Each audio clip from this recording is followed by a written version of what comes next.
Petit Prince, chapitre 4. Elles ne vous disent jamais quel est le son de sa voix, quels sont les jeux qu'il préférait, est-ce qu'il collectionnait les papillons. Elles vous demandent quel âge a-t-il, combien a-t-il de frères, combien pesait-il, combien gagne son père. Alors, seulement elles croient le connaître. Si vous dites aux grandes personnes, j'ai vu une belle maison en briques roses avec des géraniums aux fenêtres et des colombes sur le toit, elles ne parviennent pas à s'imaginer cette maison.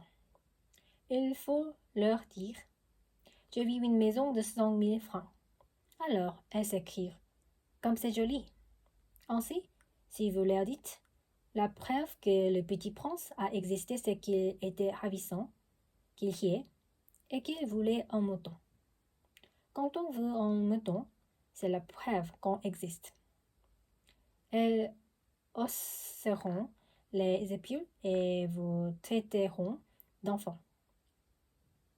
Mais si vous leur dites, la planète d'où il venait est l'astéroïde B612, alors elles seront convaincues et elles vous laisseront tranquille avec leurs questions. Elles sont comme ça. Il ne faut pas leur en vouloir. Les enfants doivent être très indulgents envers les grandes personnes. Mais, bien sûr, nous qui comprenons la vie, nous nous moquons bien des numéros. J'aurais aimé commencer cette histoire à la façon des contes de fées.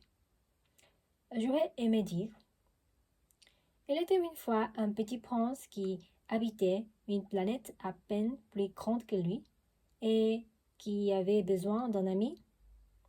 Pour ceux qui comprennent la vie, ça aurait eu l'air beaucoup plus